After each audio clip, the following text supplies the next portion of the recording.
Eh bien bonjour, aujourd'hui je suis au circuit Prenois pour la deuxième journée. Vous avez pu voir le premier reportage avec 598 photos. Et oui, j'ai pas fait 600 parce que j'avais pas envie. Comme d'habitude, vous savez, des fois je fais ma mauvaise tête. En face de moi, Anthony. Bonjour Anthony. Bonjour à tous. Alors que j'ai eu le plaisir de connaître hier, que j'ai même pu filmer quand il était avec René lors de l'interview. Et puis Anthony. Ici nous sommes, alors je vais quand même faire un petit zoom, nous sommes au 3e étage. Vous savez, le truc interdit et que personne ne peut aller. C'est moi qui interdis tout. Voilà, nous sommes au 3e étage au niveau des speakers, parce que tu es speaker des courses et tu vas nous expliquer, déjà, te présenter, nous expliquer tout ça, nous expliquer HVM, enfin la totale. Je te laisse la parole. J'explique tout. Vous avez 2 heures? Non, c'est pas vrai, je vais être plus court. Mon nom est Anthony Drevet, je suis journaliste à la télévision et speaker sur cette épreuve de Dijon Motors Cup, la 11e édition. J'ai découvert le Dijon Motors Cup en 2019 déjà, et c'est vrai que je suis très heureux de bosser pour HVM Racing, qui est l'organisateur de cette épreuve, qui est en fait une épreuve un peu, allez, je vais dire internationale, j'aime bien, c'est clinquant. C'est une épreuve européenne où on a des pilotes britanniques, des pilotes belges, des pilotes français qui aiment l'historique et qui ont envie de partager leur passion. En fait, il y a des monoplaces, il y a des GT, des voitures des années 50, des voitures des années 60, 70, 80 et même 90 et début 2000, parce que on aime, voilà, quand ça fait du bruit, on aime quand on a une odeur particulière, on aime tout simplement ce sport mécanique. Et il y a même des Formule 1 à suivre sur la piste, donc c'est génial, avec des ambassadeurs que vous connaissez. René Arnoux, donc, qui est là ce week-end. C'est vraiment un plaisir et moi je commande toutes les courses.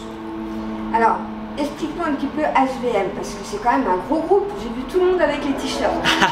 On a des beaux polos, hein. Là franchement. HVM Racing, en fait, ça existe depuis quelques décennies. Le papa de Laurent Valéry Masson, Hubert, a créé cette entreprise et cette organisation. Et puis Laurent Valéry Masson est donc maintenant le promoteur à la fois d'épreuves historiques comme le Dijon Motors Cup, comme le Grand Prix de France historique au Castellet, mais aussi l'Historic Tour, le championnat de France des circuits historiques de la FFSA. Donc il y a vraiment un engouement pour les courses historiques, et HVM est le promoteur et l'organisateur. Alors désolé, vous savez que j'aime pas couper les vidéos, mais on a eu une super alarme incendie. On en a eu plein les oreilles. Alors on parle des F1, mais alors là je peux vous dire qu'on en avait aussi plein les oreilles. C'est moins agréable.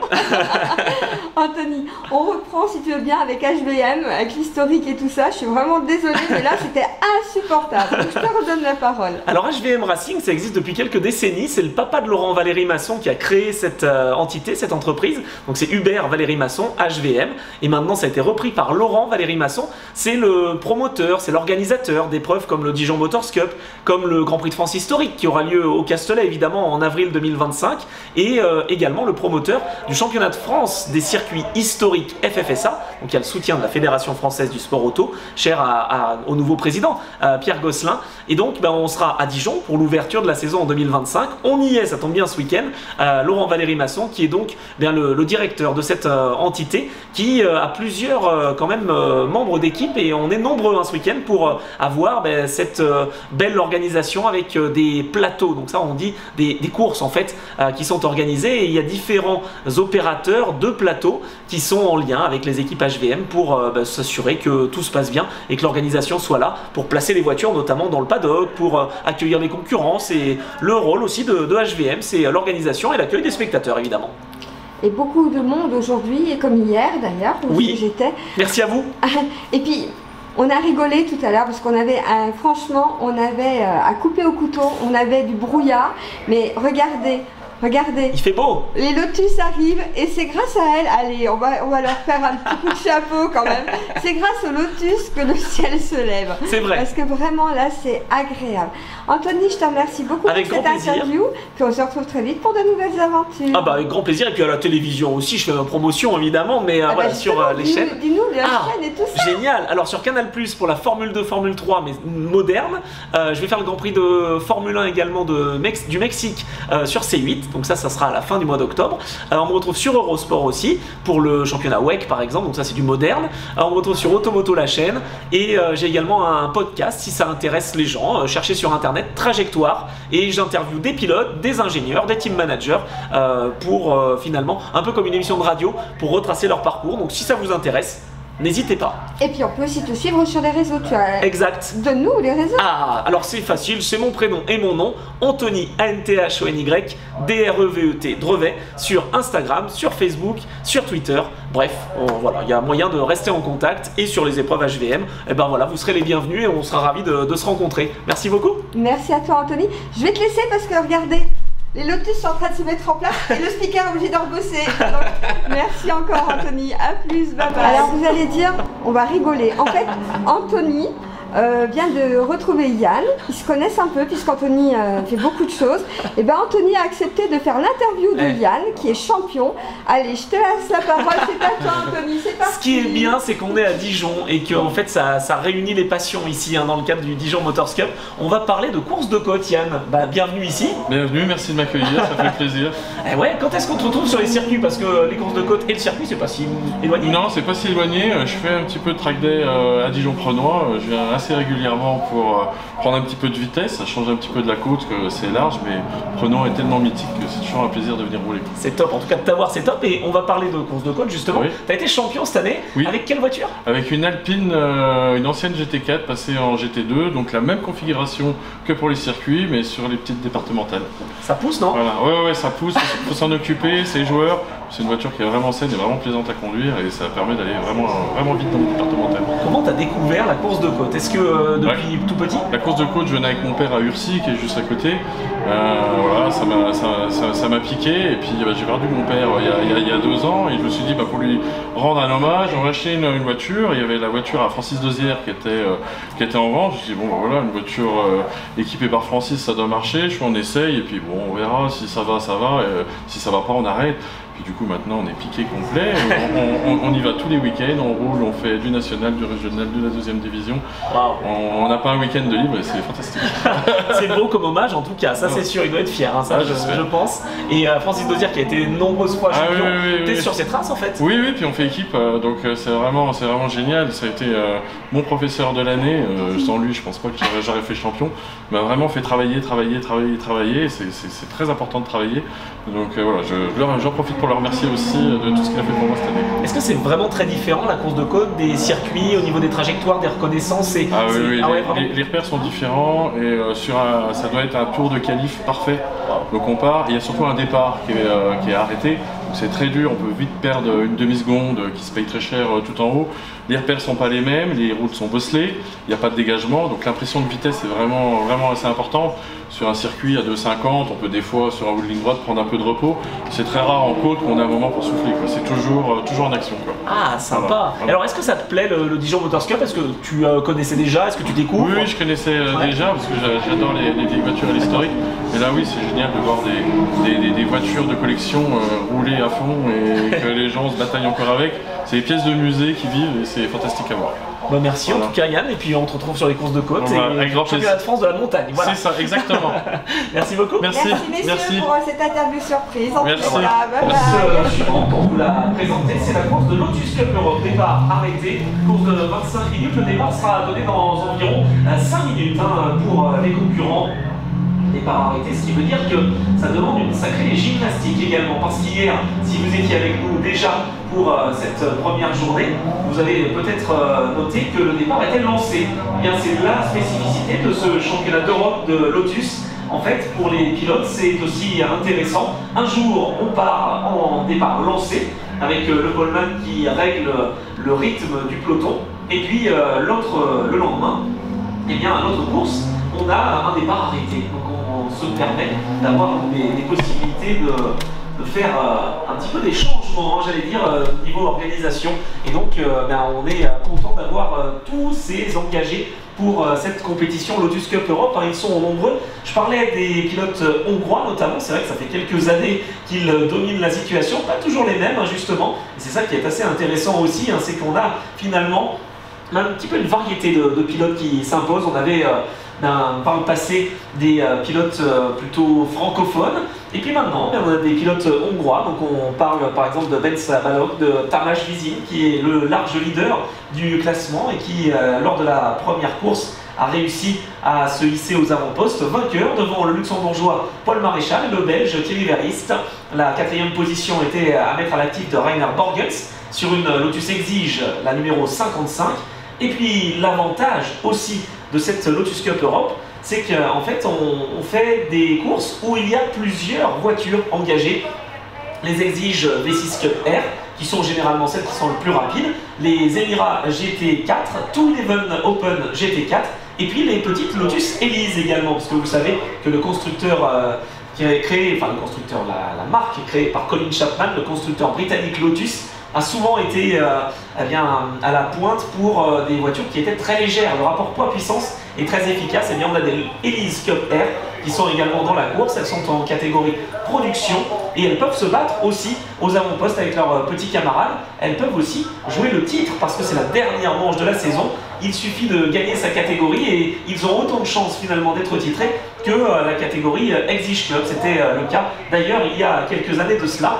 C'est arrivé, un pilote de la catégorie Elise a finalement réussi à s'imposer. Donc ça c'est quelque chose à remarquer en Lotus Cup Europe. Là à l'heure actuelle, Tamas Vizin est leader du championnat, mais Robert Janssens pourrait, s'il réussissait à s'imposer aujourd'hui et que son adversaire hongrois ait des problèmes, il pourrait donc s'illustrer et décrocher le titre. C'est pas encore fait évidemment, mais on a au moins cette possibilité là à découvrir aujourd'hui. Donc la voiture numéro 81, c'est Tamas Vizin, le hongrois, et la voiture numéro 32, c'est le belge Robert Janssens, donc qui est présent sur cette course et cette catégorie, donc la catégorie donc Elise Cup R. Robert Janssens qui partira depuis la première place sur le classement production. Bravo.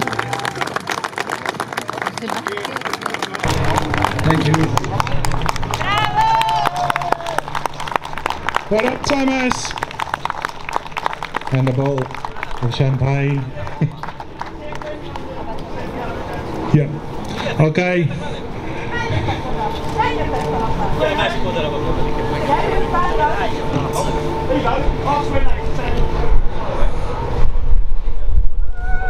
René Arnoux on the podium with Tamas and his family.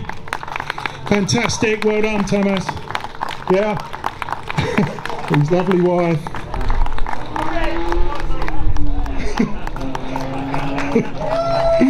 Well done Tamas. Fantastic.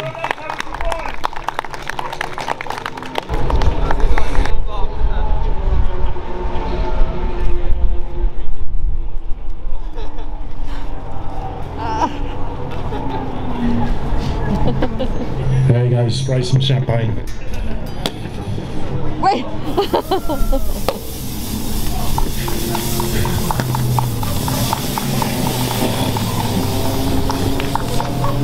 Et bien voilà, toujours un circuit prenois. Alors la deuxième journée, c'était vraiment l'enfer ici, parce que c'était super génial. En plus, tout va bien, super temps, enfin super tout. En face de moi, Edmond qui va se présenter et regarder. Vous imaginez ? Vous pouvez même relever le défi du kart à la F1. Ils vont vous en parler tous les deux parce que c'est important, parce qu'il y a besoin de monde. Donc vous pouvez vous inscrire. Et puis ben, ceux qui vont tout vous dire cette fois-ci. Bonjour à tous, c'est Edmond Savelli, donc je suis président de la commission historique circuit à la FFSA.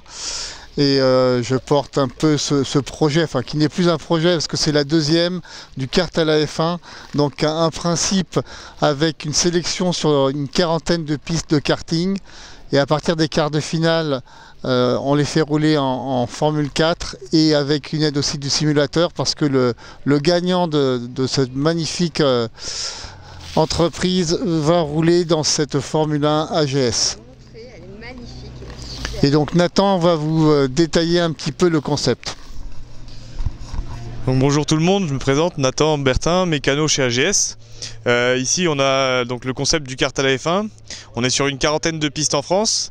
On va commencer avec plusieurs catégories. Il y a des hommes, des femmes et une catégorie licenciée pour séparer tout le monde. Tout le monde va démarrer en 4 temps sur des cartes de location. Les meilleurs de chaque catégorie vont se retrouver en 2 temps sur une sélection de 3 ou 4 pistes en France. On garde les meilleurs de chaque catégorie, ils se retrouvent tous au circuit du Var à côté de l'entreprise. Sur le circuit du Var, ça va se passer un peu comme en kart, c'est les mêmes catégories, sauf que cette fois-ci ils sont sur des Formule 4 avant de passer sur celle-là pour pouvoir gagner cette magnifique voiture au Grand Prix de France. Donc tout va se dérouler en F4. Et à la fin de la F4, les gagnants de chaque catégorie se retrouvent en super finale. Et au moment de la super finale, on équilibre les poids pour tout le monde. Et tout le monde se retrouve en Formule 4 pour la super finale. Et le gagnant roule dans cette voiture au Grand Prix de France tout le week-end avec nous. Tout le support est fait par AGS et par l'équipe de mécanos et d'ingénieurs. Et les 3 autres finalistes se retrouvent soit avec des stages de Formule 1, soit avec de la Formule 4 au Grand Prix de France en tant que démonstration. Comment on fait pour s'inscrire? L'inscription est toute simple, vous vous inscrivez sur le site, vous choisissez la piste que vous voulez en France, la plus proche de chez vous, c'est le plus simple. 60 € l'inscription pour faire les runs. Si vous voulez en faire plusieurs, c'est illimité. L'inscription, vous pouvez en faire autant que vous voulez. Et les gagnants, après une fois que vous avez gagné, vous êtes passé en 4 temps, vous n'avez plus rien à payer, vous vous retrouvez en quart de finale ou vous arrêtez en 2 temps, ça dépend de votre niveau. Le site du kart à la F1. On peut le retrouver ici sur l'affiche, qui sera un peu disponible partout où on ira sur les événements. Et voilà. Avec plaisir. Eh ben merci, on va suivre ça de très près. Merci à toi, merci à Edmond. Alors Edmond, en fait, il est derrière moi maintenant. Voilà, coucou. Et ben merci à vous deux. Et puis on va suivre parce que je pense que c'est une très belle aventure et que ça peut donner la chance. Donc merci à vous deux. Puis je vous laisse parce que ça continue les voitures. Au revoir. T'es là, René. Alors hier déjà, évidemment, je te demandais comment tu te sentais. Là, ça y est, maintenant c'est une habitude, mais quand même, c'est toujours un plaisir de rouler en Formule 2 sur cette piste. Là, je vois que Laurent il est un peu inquiet là. Ce que j'ai fait maintenant. Ah, c'est vraiment un plaisir. On trouve tout de suite les habitudes et tout. Et puis même si j'ai pas fait de F2 depuis 77, vraiment ça me rappelle ces moments de F2 avec ces moteurs, cette tenue de route, cette agilité d'une F2 parce que c'est très léger. Rapport par puissance, c'est vraiment très bien équilibré. Donc bon, à Dijon, j'ai jamais retrouvé un F2, mais Dijon, je connais la mémoire parce que le fameux ULB de Varny. Et vraiment, c'est un grand plaisir. Et puis la voiture est vraiment très très bien préparée, parfaite. Grand plaisir. Si la peur, c'est que peut-être tu as fait des bons chronos là, non? Il a peur que tu piques sa place. À la fin, je levais le pied parce que j'ai dit, comme il a encore une course, je ne vais quand même pas le démoraliser pour la deuxième course. Mais bon, l'unique chose, c'est qu'il faut bien conduire, il faut être très bien installé. Je suis vraiment très mal installé dans la voiture. Laurent, il est grand, moi je suis beaucoup moins grand que lui. Et donc, j'arrive pas à accélérer à fond presque. Et puis, il y a les 2 barres de sécurité qui touchent les épaules. C'est pas facile. Mais tu es un super pilote et donc ça a été génial. Merci beaucoup.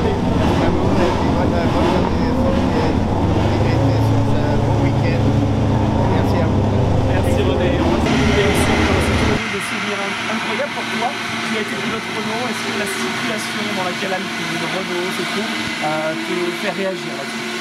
Alors moi ça m'attriste énormément parce que pourquoi c'est que Renault s'est engagé à un point quand je suis arrivé au siège de la Gabouille et c'est Gérard Larue, c'est surtout le président de Renault, Bernard Anon, qui à l'époque avait décidé on va à un F1.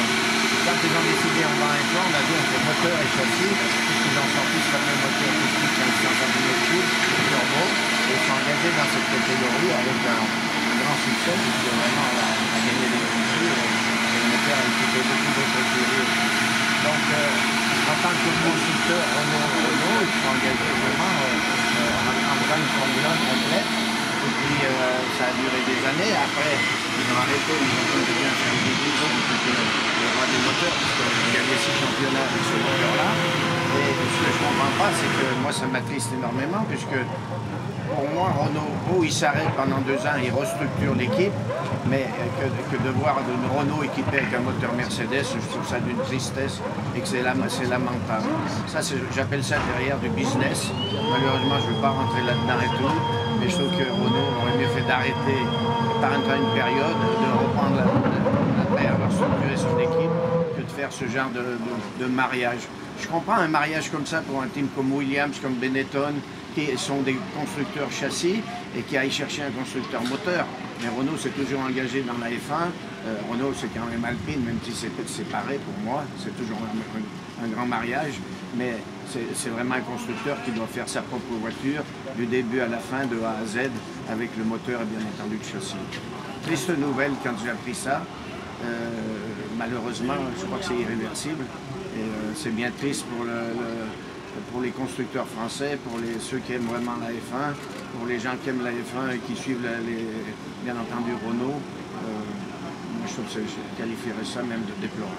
Ah, je te comprends. Alors tu fais le lien entre Renault et Ferrari, parce que Fred Vasseur veut, je pense, attirer quelques personnes de chez Alpine Renault chez Ferrari. Bon, bah, ça c'est peut-être un peu drôle. Ça, je sais pas, mais après ça, c'est des échanges de techniciens, de mécanos, de tout ça et tout. Mais bon, ça c'est toujours fait en F1. Ça m'attriste pas. C'est-à-dire qu'on essaye de prendre les meilleurs dans toute l'équipe. Jean-Claude l'a fait, Benetton l'a fait, Williams l'a fait, etc. Mercedes l'a fait. Il y a les ingénieurs au niveau de la F1 sont des gens très prisés. Quand on voit ce que va prendre gagner Newey chez Aston Martin, c'est spectaculaire. Il gagne plus que certains pilotes, bien entendu. J'en suis pas jaloux. Mais ça, c'est un business interne pour construire l'équipe. Or là, Renault, c'est pas pour construire, c'est pour, bien sûr, c'est pour une partie construire l'équipe avec deux données, châssis et moteur, qui vont pas ensemble. Merci Renaud. Paddock, allez la poussette.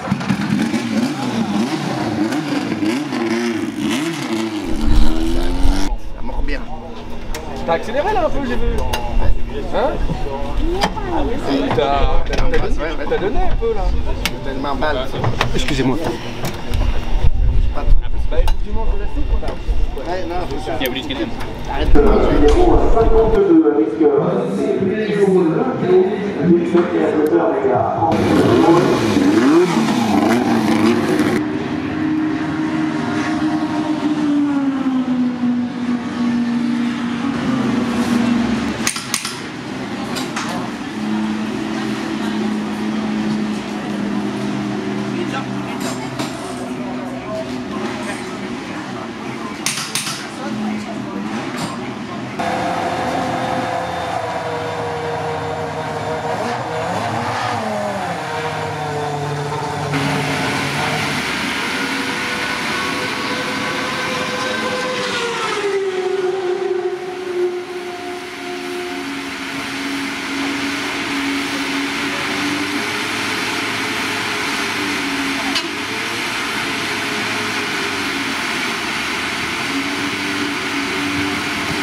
Just say to Glenn after you're going to push him off. Oh, right. Yeah. When you talk to you might just say, unfortunately, the start smoke's just perfect.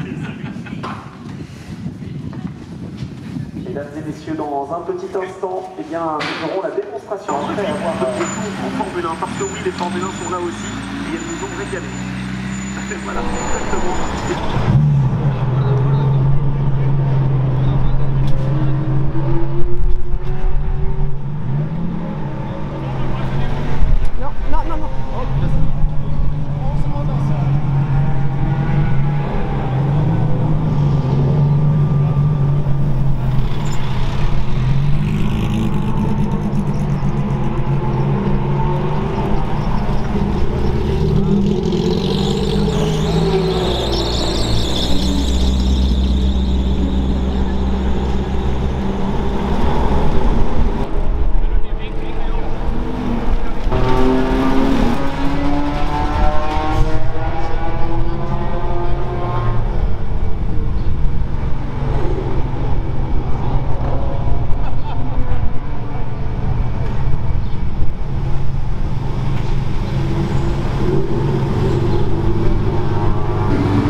Comme ça, il va le voir qu'il apparaît.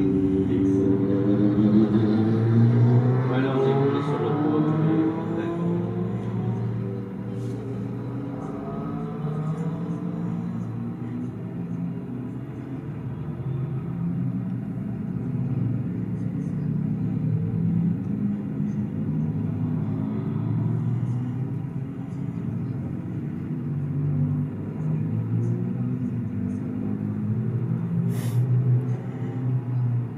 Les conditions ne sont pas forcément faciles, mais pour l'instant, tous les pilotes ont trouvé le chemin de ce premier tour. Il reste 20 minutes dans cette course.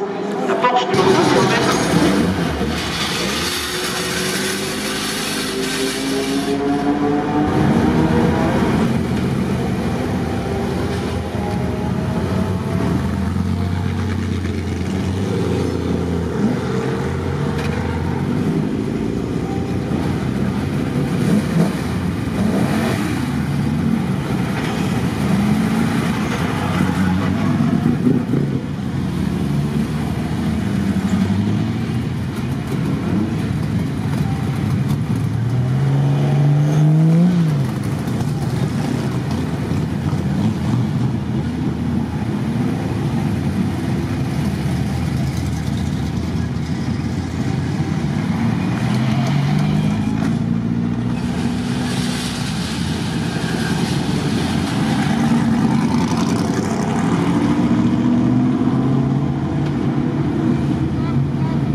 Vraiment, c'est un grand plaisir. Puis la voiture est vraiment bien préparée.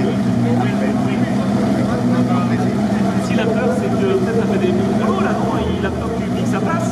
À la fin, je devais le dire parce que j'ai dit, comme il a encore une course, je ne carrément pas le démoraliser. Après la deuxième course. Mais il parlait de quelque chose qui était pas mal. Mais tu as plusieurs pilotes, donc ça a été génial. Merci beaucoup.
Devant le luxembourgeois Paul Maréchal, Thierry Verist 3e, Rainer Parkens 4e, Wolfgang Henseler 5e, Jean-Pierre Genoud-Prachex en 6e position et leader de sa catégorie avec la voiture numéro 79, la voiture jaune, la catégorie 211O. Et puis la catégorie production est menée par la voiture numéro 32 de Robé Janssens. Le leader, donc devant son adversaire, Paul Maréchal, Thierry Verist s'est fait dépasser par Rainer Parkens. C'est confirmation de la petite erreur donc, de l'un des concurrents sur la voiture violette numéro 11, c'est Jason McInulty qui a perdu du gros dans le premier partie de ce groupe justement de découverte de la Gridwalk, cette grille de départ de la catégorie Formule 2, où vous pourrez retrouver un certain René Arnoux, parce que oui, je vous le rappelle, René Arnoux sera en piste, lui, à partir de 12h20 sur une Formule 2, un championnat qu'il a bien connu dans les années 70, il a été champion d'Europe en 77, vice-champion en 76, avant donc d'intégrer la Formule 1 et des équipes mythiques comme Renault, Ferrari ou encore Ligier. René Arnoux sera à la fois en piste à 12h20, mais aussi sur la grille de départ à partir de 13h25 tout à l'heure, donc on compte sur vous pour être soit dans la tribune principale en face de la voie des stands, soit évidemment sur cette grille de départ. Il y a beaucoup de choses à voir et à découvrir dans le cadre de ce Dijon Motors Cup, 11e édition du nom, avec beaucoup de plateaux, beaucoup de pilotes et beaucoup de courses. Donc 18 en tout, on en a déjà vu 2 en ce dimanche 6 octobre et la 3e va être lancée dans quelques petits instants. Je ne sais pas pourquoi il y a drapeau rouge. Je pense que c'est le brouillard, mais je suis pas sûr.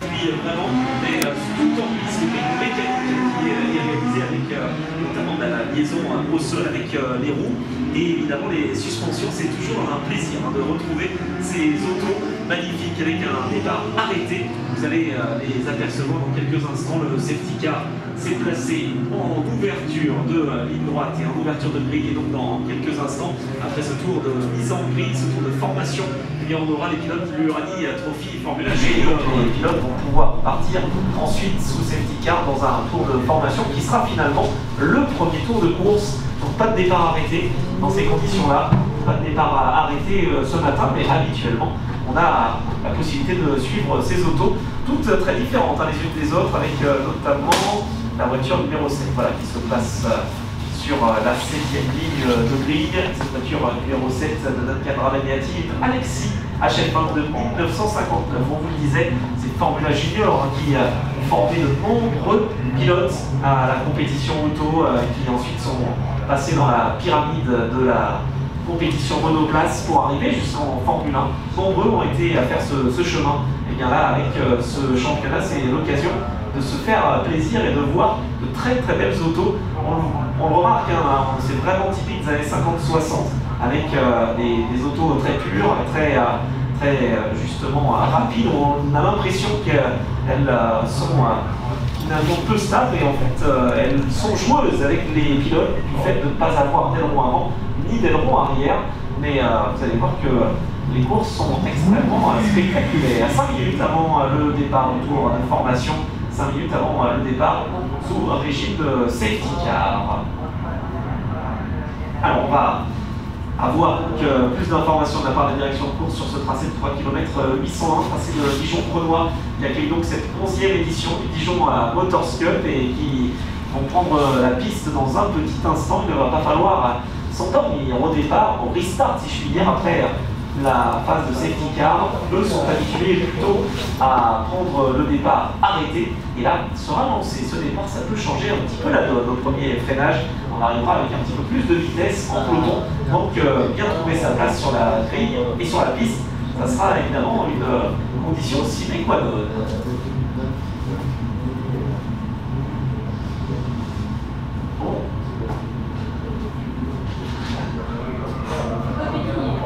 Ah non, là, je confirme, c'est difficile, ça se passe bien. C'est là le moment le plus dur en fait. Ouais,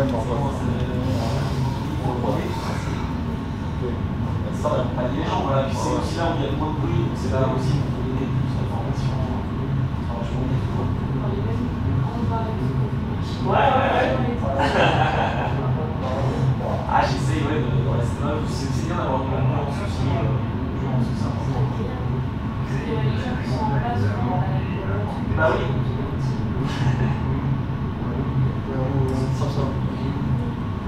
Alors on voit le panneau SC, Safety Car, donc bon, il est à l'envers, il est à l'endroit, c'est pas grave, hein, vous avez compris l'idée, hein. SC donc pour les pilotes, pour les prévenir que ce départ se fait donc sur le régime de safety car, on fait chauffer les pneus au moment de s'élancer, pas forcément pour tout le monde, attention, il va se rater pour la voiture, notamment notre américain Dan Baker, un petit peu malchanceux hier, on peut le dire, qui a été donc finalement contraint à l'abandon sur le problème mécanique. Baker qui va vouloir se global, le voici, les voici, même les poursuivis par Craig Richards, c'est parti, ils sont côte à côte, c'est superbe déjà dans cette Formule Junior Urani Trophy, avec un départ 2-2, c'était pas prévu, mais en tout cas, Craig Richards a voulu prendre l'avantage assez rapidement, je pense même qu'il a passé la ligne premier, ça c'est pas recommandé, et face à Craig Richards, face à Richard Smitton, et devant Bruno Ferrari sur la voiture numéro 89, qui lui est occupé avec Lucas Hofer et l'équipe donc de cette compétition suisse. Pour la deuxième, dans quelques instants, il reste 7 minutes dans cette course. On va suivre le pilote de la voiture numéro 4. Où est-il? Est-ce qu'il arrive? Eh bien oui, il va arriver sur la ligne, Andrew Hubert. Mais attention parce que derrière, on a donc la numéro 36 de Danny Baker. On a également Clive Richards.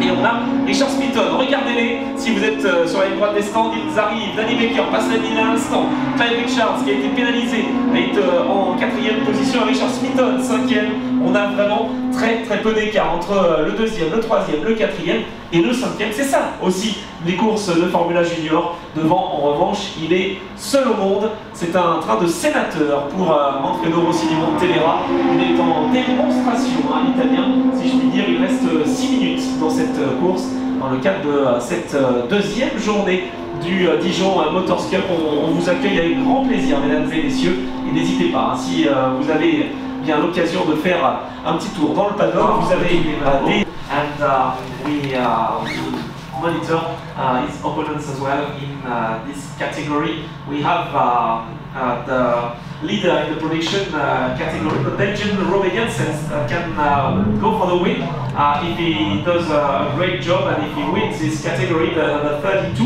the blue car, can fight for the victory and the title against Tamas Vizil with the number 81 car. Voilà pour cette course qui va bientôt démarrer dans 4 minutes a priori, un petit peu moins même. Ah oui, un petit peu moins d'ailleurs, parce que là on a les